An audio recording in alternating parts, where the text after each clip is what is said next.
euh, en Europe. Voilà. Un micro par personne, désinfecté. Et merci à tous.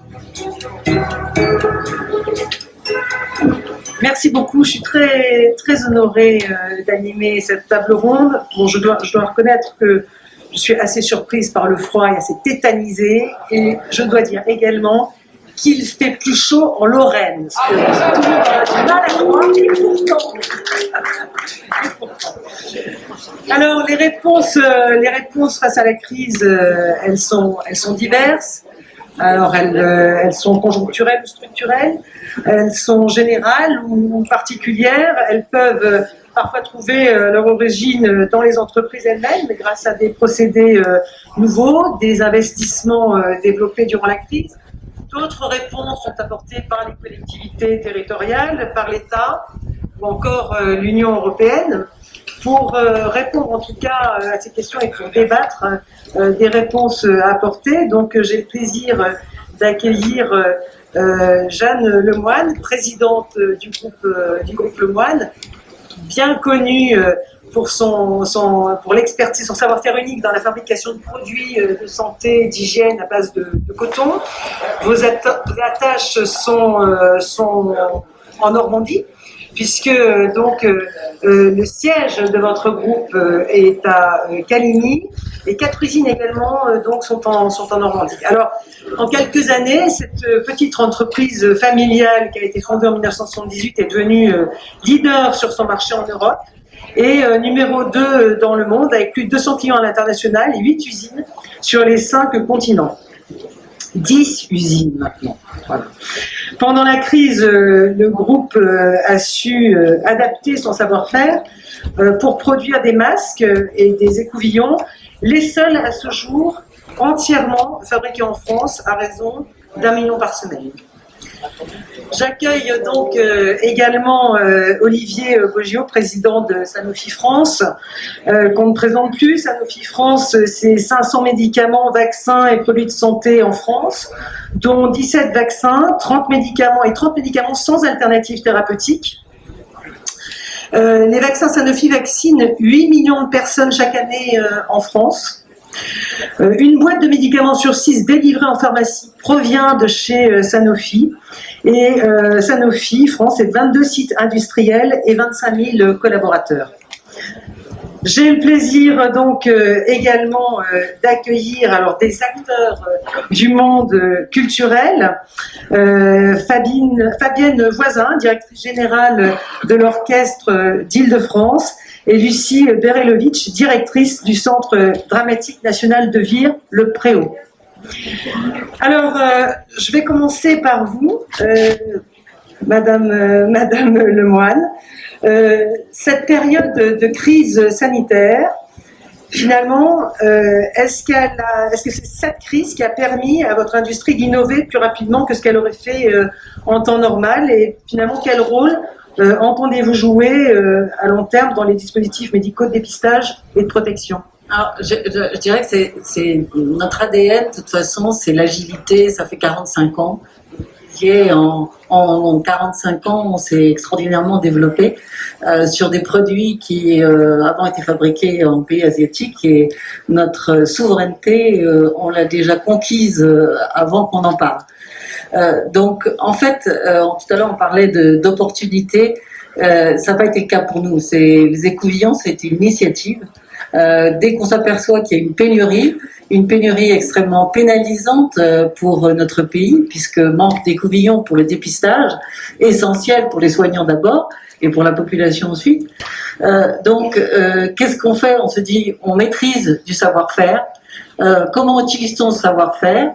On a des sous-traitants qui peuvent vous aider. Il y a un vrai maillage territorial. Donc, cette agilité, toutes ces PME, ces ETI qui résident dans les territoires, elles en assurent la vitalité. Elles permettent, elles tissent le tissu industriel et social, économique, et elles permettent que le savoir-faire soit utilisé pour le savoir travailler ensemble. Et donc, dès qu'on a pu créer ces écouvillons, il fallait non seulement transformer nos machines, Ça, c'est des sous-traitants juste à côté de Zelmont. Ensuite, nous avons, grâce au service de santé de l'armée et grâce au service de santé de la PHP, pu stériliser et valider ces écouvillons. Mais au-delà de ça, il fallait ensuite que ça puisse être mis à disposition en grande quantité. Donc il nous fallait des stérilisateurs. Et pour ça, des entreprises de stérilisation, ou encore en Normandie, ici, pas très loin, à Bernay, Stériservice, à côté de Caen, à Perton, qui est le stérilisateur du CHU de Caen. Donc, si vous voulez, la richesse, elle est là, elle est dans la région, elle est avec des entreprises qui représentent toutes, c'est à peu près les ETI, les PME sont à peu près 25 000 à 30 000 en France, 150 milliards d'euros de chiffre d'affaires, plus de 500 000 emplois directs, donc avec tous les emplois indirects que ça peut créer. Donc il y a une véritable force, vitalité qui émerge de nos territoires et notamment de la Normandie.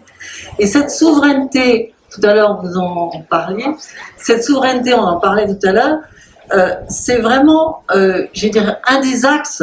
Il y a deux axes sur lesquels le groupe a travaillé. D'une part, en effet, la souveraineté sur des dispositifs médicaux, les écouvillons, les masques. Un troisième sujet dont notre cher président a bien voulu se saisir, les surblouses, qui sont en grand manque aussi, et c'est un grand sujet aussi avec des sociétés pareilles, ténébratiennes, donc de Dingebray, centre du monde, dirait mon mari.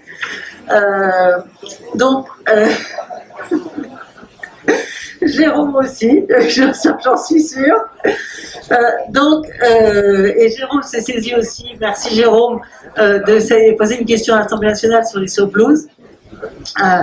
Donc, c'est vrai que la souveraineté, elle est essentielle, mais elle doit être, et tout à l'heure j'en parlais avec notre cher président, ça doit nous permettre non seulement, et on est dans le marquage CE par exemple des écouvillons, c'est non seulement de fabriquer, de reconquérir des produits que nous ne fabriquions plus, mais de les exporter et donc de rayonner, d'avoir non pas une situation en disant on relocalise, non seulement on relocalise, on n'est pas dans le repli, on est dans le développement, on est dans le dynamisme, on est dans l'export. Donc c'est plutôt des notes positives. Et le deuxième sujet sur lequel on va travailler, on en parlait tout à l'heure, Monsieur le Président de la Chambre de commerce en parlait, de la transition écologique. C'est des sujets sur lesquels on travaille aussi depuis des années. Vous le savez, la tige en plastique du bâtonnet ouaté a été interdite et remplacée par une tige en papier.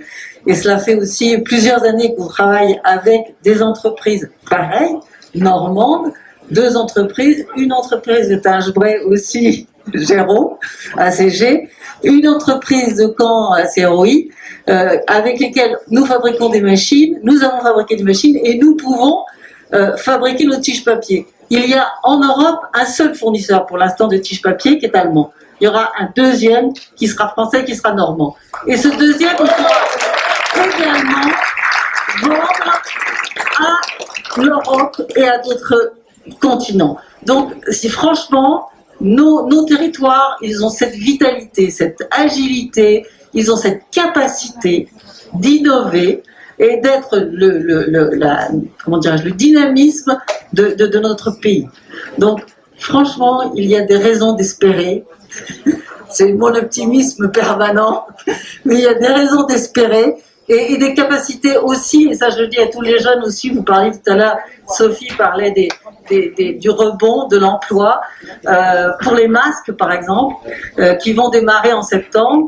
Nous avons lancé des demandes pour des recrutements et nous avons eu un mal fou à trouver des techniciens, des personnes pour pouvoir, et nous venons juste de créer l'équipe puisque la production démarre la semaine prochaine avec des machines italiennes et des compétences normandes. Et là aussi, encore un bel exemple de solidarité, parce qu'il y a souveraineté, il y a transition écologique et il y a aussi solidarité. Un bel exemple de solidarité, Forestia, qui est tout à côté de chez nous sur le site de Normandinov, qui porte plus que jamais bien son nom, puisque c'est vraiment un endroit où on innove et où on développe. Forestia est en arrêt. Forestia a des compétences, il ne faut surtout pas que ces compétences partent, il faut qu'elles restent dans notre territoire. Alors qu'est-ce qu'on peut faire ensemble, le petit groupe et le gros groupe? Le petit groupe qui est en plein essor, eh bien, il peut proposer à des personnes de chez Forestia qui ne veulent pas décrocher de l'emploi ou qui veulent rester dans le territoire, des missions de plusieurs mois, voire peut-être plus longues, s'ils le souhaitent, et de venir nous rejoindre pour nous apporter leurs compétences techniques, renforcer nos équipes qui ont besoin, parce que nous avons plusieurs sujets autres que nos cœurs de métier. Vous citiez tout à l'heure les produits d'hygiène et de soins à base de coton. Maintenant, c'est les écouvillons, c'est les masques, peut-être demain les surblouses, j'espère Jérôme. Donc, tout cela, et franchement, ce sont plutôt des signes d'espoir, de capacité, de possibilité, de vitalité. Merci beaucoup.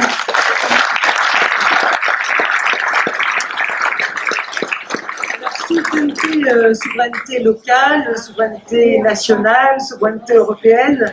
Olivier Boggio, vous avez annoncé la création d'un centre de production, d'un autre centre de recherche et de développement mi-juin. Alors même question, est-ce que c'était un choix entériné déjà avant la crise sanitaire ou est-ce que c'est une réponse directe à la crise? Et puis, quelle politique entendez-vous mener aujourd'hui dans le développement du vaccin? On vous attend évidemment sur cette question. Et puis dans la production également du paracétamol, qui est principalement produit, on le sait aujourd'hui, en Asie, mais dont les stocks ont fait défaut au tout début de la crise sanitaire. Peut-être avant de répondre à toutes vos questions, un petit mot sur la Normandie, parce que quand on est président de Sanofi France, on a une responsabilité particulière vis-à-vis de cette région. On a trois usines très importantes. Val-d'Oreuil, c'est l'usine la plus importante de production de vaccins grippe pour le groupe Sanofi dans le monde. Et elle est faite ici en Normandie, et on a fait très récemment encore un investissement majeur sur ce site. On a aussi une autre usine qui est extrêmement importante, qui est l'usine du Trait. Et je voudrais en parler quand même juste une seconde. Cette usine, vous l'évoquiez Madame Lemoine, elle exporte des anticorps monoclonaux, des médicaments extrêmement performants, extrêmement innovants aux États-Unis. C'est une des usines qui est validée par la Food and Drug Administration, la FDA. Et donc c'est une fierté d'avoir cette usine sur le territoire normand pour nous et de pouvoir rayonner aussi aux États-Unis avec cette usine. Puis on a l'usine d'Elbeuf, qui est une usine extrêmement importante puisque c'est une usine qui fait des antibiotiques et notamment le dernier antibiotique produit totalement sur le territoire européen. On évoque la souveraineté, le fait d'avoir cette usine sur ce territoire, c'est extrêmement important. Donc, et en plus, on a les yeux, effectivement, je citais les exemples, mais vous avez raison, vous voyez bien que la Normandie, c'est une région toute particulière. Alors, j'ajoute que quand on a autant d'actifs de production dans un territoire, ce qui est très important, c'est d'avoir un exécutif régional qui soit un vrai partenaire. Et je dois le dire devant vous, Monsieur le Président, on a la chance de vous avoir comme président et d'avoir un partenaire exigeant, mais aussi de qualité dans les échanges. Donc je voulais vous remercier, Monsieur le Président, pour toute votre aide.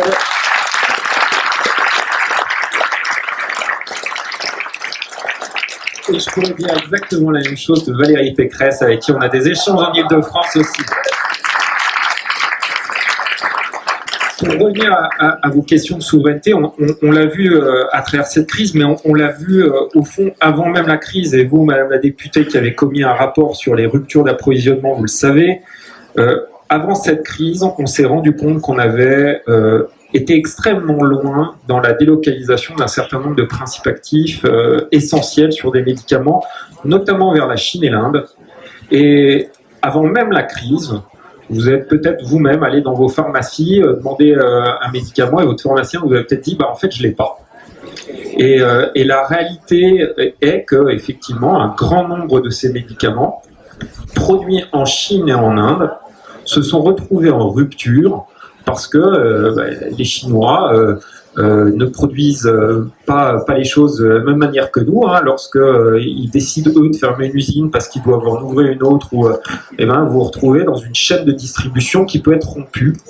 Le fait d'avoir donc des usines sur le territoire, et c'est le cas de Sanofi, je rappelle que nous on en a 18 en France, 40 en Europe, et qu'on est assez peu dépendant de la Chine et de l'Inde, mais de grands laboratoires ont vu leur dépendance s'accentuer, et on l'a vu avant cette crise. Et cette crise, elle l'a fait exploser au grand jour, j'allais dire, parce que au moment où la Chine est dans le pic épidémique, ou au moment où l'Inde est dans le pic épidémique, les frontières se ferment. Les frontières se ferment. Et les États-Unis, notamment, se sont vus privés de livraison de médicaments issus d'Inde du jour au lendemain. Et eux, ils ont aussi une très grande dépendance à ces pays-là. Donc, la question de la souveraineté, elle s'affirme à ce moment-là, parce que lorsque vous avez une telle dépendance, il faut que le balancier revienne un petit peu en Europe, et nous militons, et vous l'avez évoqué, pour créer un champion européen qui puisse produire des principes actifs sur le territoire français, sur le territoire européen, sur des médicaments essentiels. Pas tous, hein. On ne va pas faire revenir de Chine et d'Inde tous les principes actifs. Par contre, il y en a certains qui sont particulièrement importants, dont on ne doit pas être dépendant. Et les anesthésistes pourraient vous en parler, je ne sais pas s'il y a des anesthésistes dans l'Assemblée, mais les anesthésistes qui ont eu de grandes difficultés pour endormir des patients pendant cette crise du Covid en réanimation, c'est parce qu'il manquait de curares. Et les curares, ils sont produits où? Ils sont produits en Chine. Et il faudrait qu'on puisse produire des curares en Europe. Voilà un peu le message important de la relocalisation des médicaments essentiels. Pour nous, chez Sanofi, ça veut dire créer une structure, effectivement, vous l'avez évoqué, Madame la députée, une structure qui va pouvoir éventuellement agréger et attirer des investisseurs au-delà de Sanofi pour pouvoir relocaliser des principes actifs en Europe. Mais j'ajoute qu'il ne faudrait pas s'arrêter là, parce qu'en fait, cette crise révèle qu'on a une dépendance vis-à-vis de principes actifs qui sont considérés parfois comme anciens, mais la crise de demain, ça sera peut-être un médicament extrêmement innovant dont on aura besoin. Et on a aussi une dépendance vis-à-vis des États-Unis sur la production de médicaments innovants et sur la bioproduction. C'est pour ça que, vous l'avez évoqué, on a annoncé la création d'une usine dans la banlieue lyonnaise, une usine de vaccins ultra moderne. Plus que ça, en fait, ça sera l'usine de vaccins la plus moderne du monde, dans laquelle on pourra produire simultanément plusieurs vaccins. Aujourd'hui, la logique, c'est une usine, un vaccin. Avec cette usine, on pourra en produire 3, 4. Et si l'Europe veut investir aussi sur cette usine, peut-être plus. Et il faut aussi être capable de produire des anticorps monoclonaux, des molécules issues des sciences de la biotechnologie et de l'ADN. Et pour ça, c'est des investissements dans de l'innovation. Donc il faut qu'on arrive à trouver un bon équilibre entre de la relocalisation de principes actifs sur des molécules anciennes, mais aussi qu'on ait toute une logique d'innovation pour pouvoir permettre d'avoir sur le territoire national, mais aussi en Europe, des usines très modernes et d'exister dans cette compétition entre deux grands acteurs, les États-Unis et la Chine. Mais je crois que, puis on le démontre avec la qualité de la main-d'œuvre normande, on a tout ce dont on a besoin pour pouvoir le faire.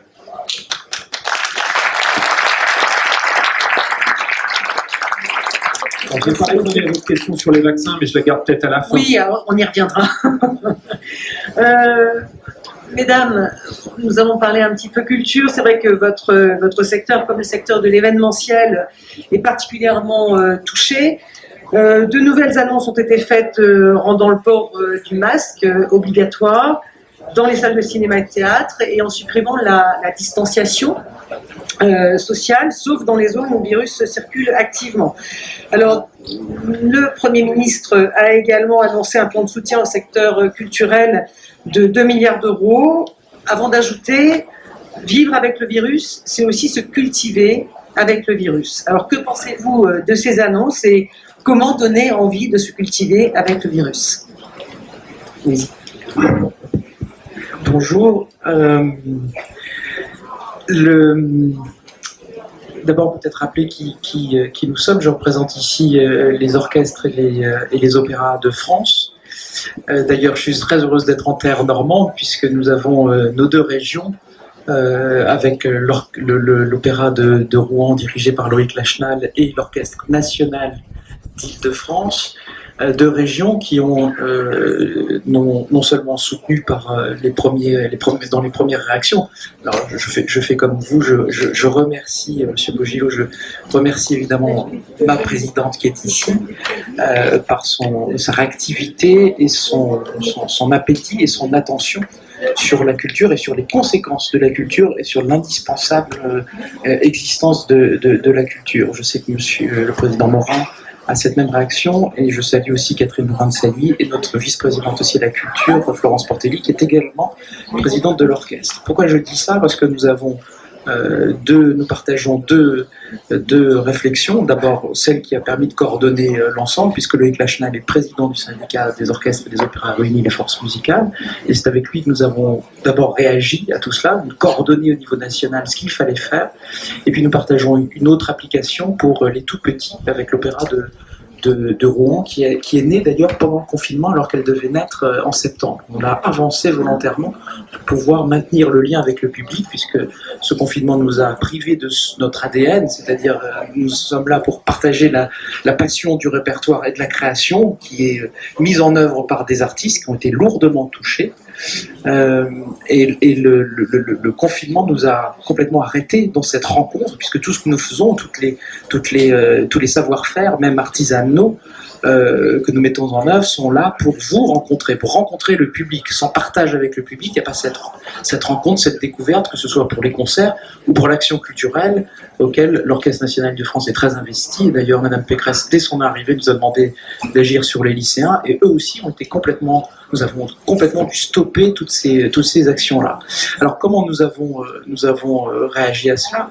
Nos maisons ont été créées, d'ailleurs pour certaines, notamment les opéras, ont précédé l'existence même du ministère de la Culture, ont été créées par les collectivités territoriales, au premier rang desquelles, aujourd'hui, le soutien principal sont les régions. C'est pas de la flagornerie de ma part que de dire combien les régions sont importantes à nos côtés, combien il est important que l'exécutif soit dans cette inspiration-là. Mais évidemment, les récentes rencontres du Premier ministre, ce qui est un fait historique, jamais le Premier ministre n'a soutenu autant, et on en avait bien besoin, la ministre de la Culture. Donc ce sont des annonces qui sont inédites. En tout cas, une position, une posture, une allure qui est formidablement bienvenue dans ce moment où le silence l'a remporté. Nos maisons ont su réagir et fort heureusement, elles ont depuis leur existence su évoluer. Donc il y a une capacité à l'adaptation, à l'évolution. Là encore, et ce n'est pas de la flagornerie, l'Orchestre national de France était outillé en partition numérique. Merci Madame la Présidente, vous avez accompagné ce vœu il y a 2 ans, ce qui a permis de pouvoir en simultané refaire un programme pendant le confinement, solliciter les musiciens, puisque nous sommes permanents. Et là aussi, c'est une force absolument formidable. Ce sont des maisons de proximité qui participent à l'attractivité du territoire. Mais la force permanente, c'est-à-dire les musiciens permanents qui sont la plupart dans nos maisons, ont permis pendant le confinement de créer tous les jours au niveau numérique, puisque nous avons là aussi un studio d'enregistrement.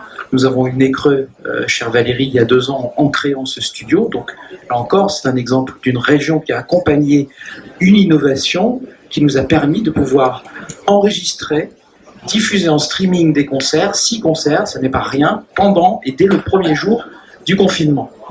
Et en terminant par le dernier, comme ça j'illustre un peu la réponse, orchestre de proximité, c'est le seul orchestre en Europe qui a une mission territoriale. Nous fréquentons 60 scènes, dont nos amis de la danse, à l'année, en plus d'être résidents à la Philharmonie de Paris, et j'en toucherai un mot après, ce qui nous a permis d'organiser avec certains acteurs du territoire un concert 15 jours avant, alors qu'on travaille 2 ans en amont habituellement pour réserver chefs et solistes. En 15 jours, nous avons pu organiser au château de Fontainebleau un concert pour les soignants, en présence des soignants et des élus qui étaient représentés. Force est de constater à quel point les élus ont été aussi sensibles. Pourquoi ils ont été sensibles? C'est simplement qu'à chaque fois que nous postions quelque chose, et tous les jours, nos maisons ont été très actives en matière d'innovation et de présence numérique pendant le confinement, en tout cas pour celles qui étaient équipées, ça a été suivi 12 fois plus que l'habitude. C'est dire aussi combien le moment du partage de la culture, qui est là pour l'émancipation personnelle et collective, et aussi une certaine forme d'histoire, puisque nous représentons un patrimoine qui est une œuvre collective à mettre en partage et à faire découvrir, parce que la force de nos institutions est aussi de pouvoir toucher 40 000 enfants à l'année, là aussi ça a été complètement arrêté pendant le confinement, eh bien le numérique nous a permis de continuer de faire des comptines musicales, des siestes musicales avec les musiciens qui enregistraient de chez eux des choses pour être diffusées ensuite sur le site de l'orchestre. Ça a été la même chose pendant le déconfinement. Donc j'allais dire innovation, ce que vous avez dit Madame Lemoine, c'est évidemment extrêmement important de doter. Si on peut décrier la relation à la tablette pour les enfants, il y a des bons moyens de l'utiliser en matière de culture pour leur mettre à disposition le culturel. Encore faut-il pouvoir le manœuvrer correctement de façon à ce que ce soit un apprentissage. On ne va pas avoir peur des mots pour découvrir la culture, il faut aussi pouvoir être en capacité de donner les bons moyens, le bon cadre, de pouvoir le faire. Donc, j'allais vous dire, il y a encore des espoirs maintenant.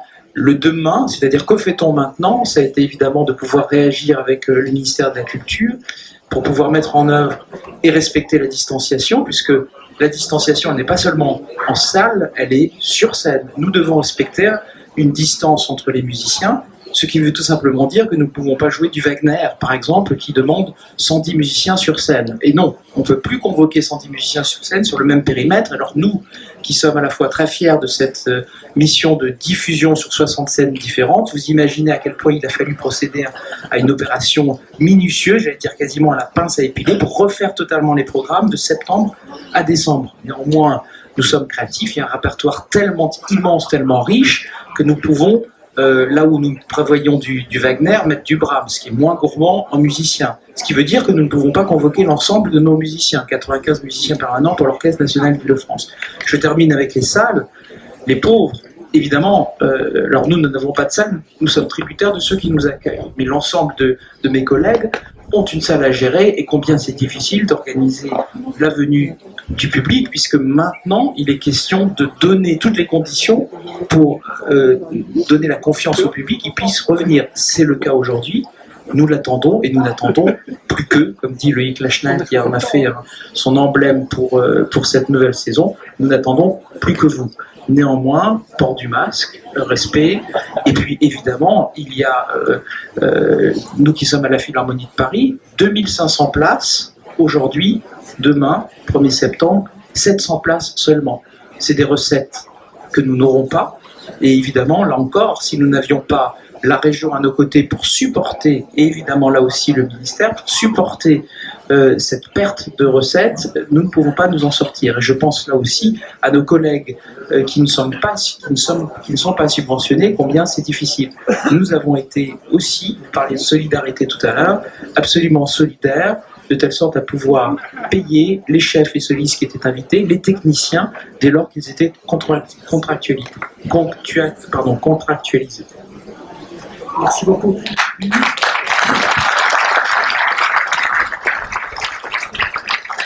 Merci. Lucie Berelovitch, il est possible de se cultiver avec les virus? Oui, donc pour faire donc une très rapide introduction, donc le Préau c'est donc un des 3 CDN, donc la région Normandie a la particularité d'avoir 3 centres dramatiques nationaux, donc 3 théâtres sur son territoire, et le Préau est le seul qui est en territoire rural, ce qui est donc une grande particularité et qui a affecté autrement que pour les autres CDN le territoire pendant la crise. Donc nous concernant, lorsque la crise est arrivée, on va dire la réaction du Préau et de son équipe a été en 2 temps. La première, c'est un temps de réaction, donc vous parliez des annulations, donc il y a eu l'annulation de tous les spectacles à partir donc du mois de mars. Il y a eu aussi donc la fermeture du théâtre, la mise en chômage partiel de l'équipe, et puis à la suite de ça, donc la question de la solidarité, c'est-à-dire de se dire, tous les spectacles qui étaient annulés, nous, notre politique au Préau, ça a été pour ceux qui souhaitaient rejouer la saison suivante, de leur en donner la possibilité. Parce qu'une chose, c'est les remboursements des spectacles qui n'ont pu avoir lieu, mais il y a beaucoup d'artistes soutenus par le Préau qui souhaitaient jouer et rencontrer le public. Et donc, ce qui nous fait une saison 2021 extrêmement riche. Et donc après ce temps, on va dire, de réaction, et d'ailleurs Je salue à la fois les tutelles, la région, mais aussi, en fait, je trouve qu'il y a eu une sorte de mouvement de solidarité avec toutes les structures culturelles, à la fois sur la région, mais aussi nationalement. Les administrateurs de théâtre se sont réunis pour échanger entre eux sur comment soutenir le mieux les équipes. Les directeurs de lieux ont échangé entre eux sur comment réagir face à cette crise inédite. Et donc, à la suite de quoi, on a mis en fait différentes choses en place, différentes actions en place pour rester en lien avec le territoire et avec le public. La première, ça a été donc sur le numérique, ça s'appelait les échappées intérieures. Et donc, il y avait, on va dire, 3 volets. C'était à la fois des artistes qui faisaient des vidéos qui étaient diffusées grâce à tous les outils numériques. On a eu aussi donc des appels téléphoniques qu'on a lancés avec nos comédiens permanents pour les publics les plus isolés, parce que c'était une réalité à Vire. On a beaucoup échangé aussi avec le maire sur ces questions-là. Et puis aussi une sorte de feuilleton pour les tout petits qui s'appelait La vie des bruits et qui racontait l'histoire d'une petite fille confinée et comment elle réentendait son univers de sa maison autrement par le confinement. Voilà. À la suite de quoi, au moment où on a été déconfiné, on a essayé en tant que mission, enfin voilà, en remplissant notre mission de service public, de voir comment on pouvait aider à la reprise de l'activité. Donc voilà, le Préau a la particularité d'avoir un remarquable atelier de construction qu'on a mis à disposition afin que nos comédiens permanents puissent aller dans les écoles pour faire des spectacles. Voilà, donc il y a eu une forme de très grande réactivité et donc voilà, c'est une forme qui s'appelait Capsule, qui a touché à la fois tous les élèves de Vire-Normandie et du Bocage. Et ensuite, dès que ça a été possible, c'est-à-dire au mois de juillet, on a fait des échappées estivales. Donc l'idée, c'était d'aller à la rencontre du public sur les marchés, etc., avec nos comédiens permanents. On a aussi essayé d'être le plus proche des publics isolés, donc à la fois dans les EHPAD, les maisons de retraite, auprès des centres sociaux, etc. Voilà, donc ça c'est une première chose. Pour parler de la suite et donc de l'année qu'on va avoir maintenant, on navigue à vue. Nous concernant effectivement la question de comment le public va avoir envie de retrouver le chemin de la salle, c'est une vraie question aussi pour voilà, comment être le plus proche des artistes sur la région, des artistes sur le territoire. Nous au mois de juillet, on a été en concertation avec les différents organismes régionaux, alertés sur des compagnies qui n'avaient pas pu répéter pendant plusieurs mois et qui étaient vraiment en situation de fragilité. Donc on a mis à disposition notre salle et nos appartements afin qu'ils puissent répéter. Pour moi, il y a une question qui est importante sur comment on remet en question nos pratiques. Ça peut aller de la question des tarifs, voilà, tout simplement vis-à-vis du public. Donc nous, on a mis en place des tarifs, on va dire, solidaires, des billets suspendus, comme il peut y avoir des cafés suspendus, des tarifs spécifiques qui s'appellent « Emmène ton aîné » pour faire en sorte que les personnes âgées, accompagnées par un jeune, puissent retrouver le chemin du théâtre. Ça, c'est des premières choses. Et après, évidemment, aller au plus près des habitants, avec là des formes très légères qu'on va proposer en appartement, dans les différents centres sociaux, sans technique, pour continuer le lien au territoire. Après, voilà, moi, les centres dramatiques nationaux sont dirigés par des artistes. Je suis aussi artiste. Je suis en répétition actuellement d'un spectacle qui va se jouer au Préau à partir du 1er octobre.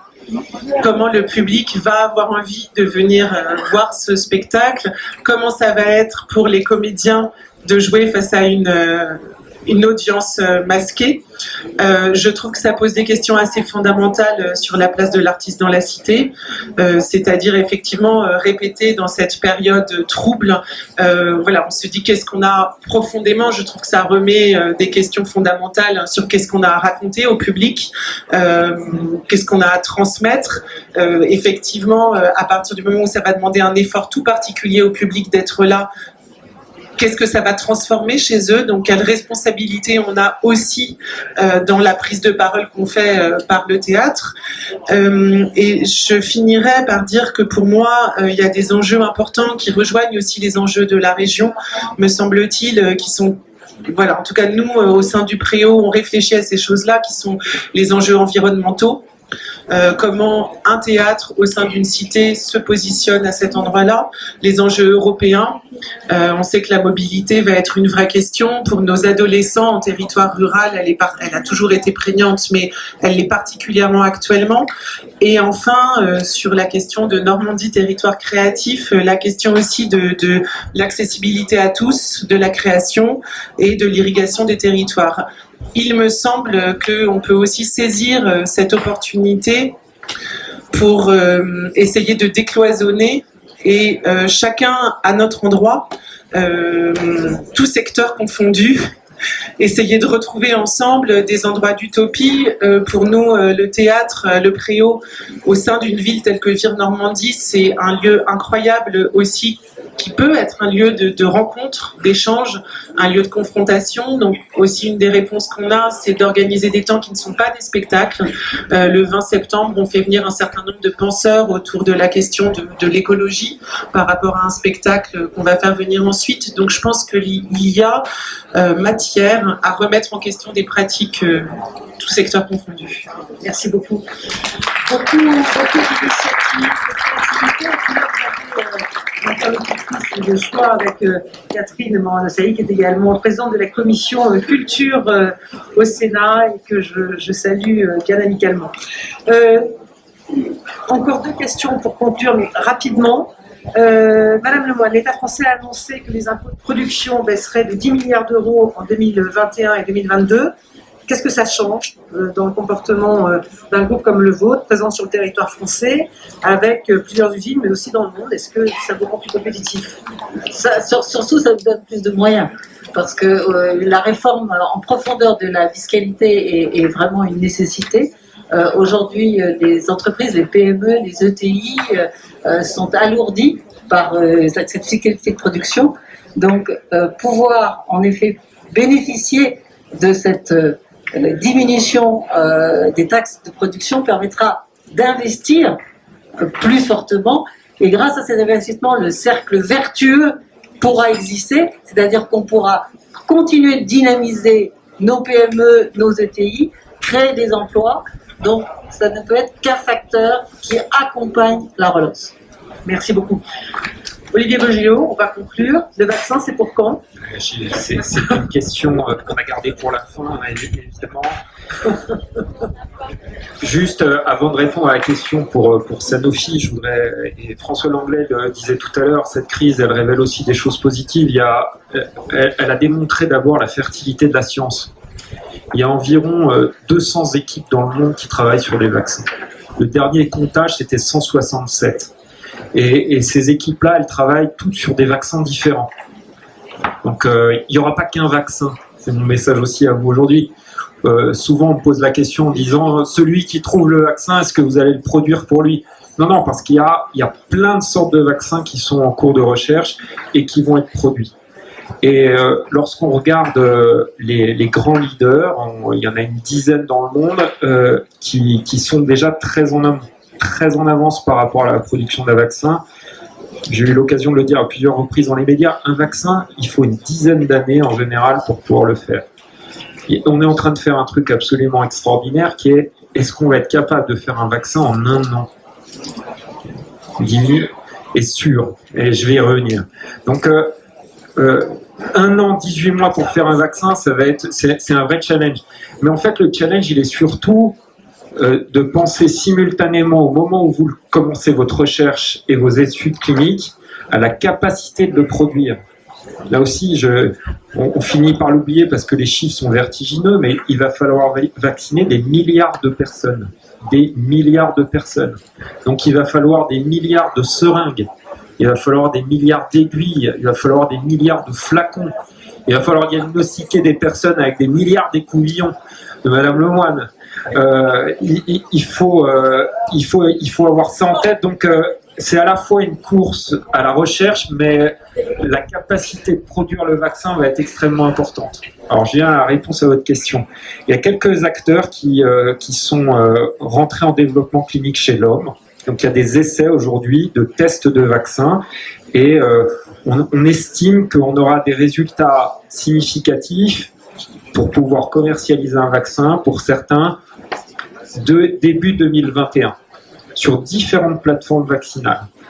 Pour Sanofi, on utilise nous une plateforme qu'on connaît et donc sur votre point, Monsieur le Président de la région Normandie, on a cette forme de confiance chez Sanofi dans notre capacité de trouver un vaccin, mais aussi de trouver un vaccin qui sera bien toléré. Je rappelle là aussi, un vaccin, c'est pas totalement un médicament comme les autres, puisque vous le donnez à des gens qui vont bien. Et donc, quand vous donnez un médicament à des gens qui vont bien, vous essayez de faire en sorte qu'à la fin, ils aillent mieux. En tout cas, qu'ils ne soient pas pires qu'avant.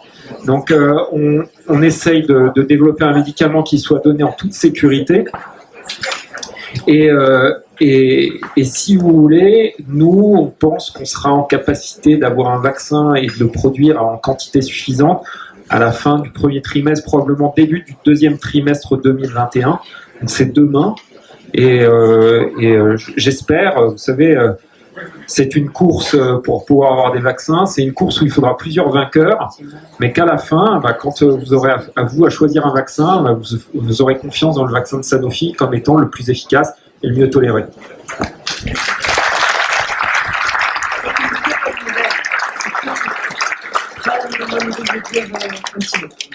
Juste pour rebondir tout à l'heure sur ce que disait Catherine sur la pomme, l'échange des pommes, une pomme, deux pommes, trois pommes. Pour jouer les partitions, les PME et les ETI ont besoin, en fait, excusez-moi, pour jouer la partition qui va permettre d'accompagner la reprise qu'on espère tous. Et dans notre région, cher Président, et merci d'être encore venu nous visiter et de nous accompagner dans toutes nos initiatives. En fait, cette règle que j'aimerais juste aujourd'hui dire, c'est celle des 3 P. Celle de la persévérance. Rien ne se fait sans persévérance. Et si on a pu réussir à faire les écouvillons, c'est parce que c'était un vrai parcours du combattant et une course contre la montre, parce qu'il fallait le faire très vite. Rien ne se fait sans précision et sans rigueur. Donc la précision, c'est fondamental. Et là, c'est pareil. C'est quelque chose qui nous a guidés et qui nous guide tous les jours et qui nous a guidés depuis la création de l'entreprise. Et rien ne se fait sans prise de risque. Et ça aussi, c'est quelque chose qui est, j'allais dire, en tant que chef d'entreprise, vous le savez aussi, c'est quelque chose qui est fondamental, qui est notre quotidien. Et on le sait, ces risques pèsent sur nos têtes, mais elles sont aussi ce qui fait notre capacité à être aujourd'hui et demain toujours là. Parce que nous prenons des risques, et ça c'est la règle du chef d'entreprise, c'est cette prise de risque.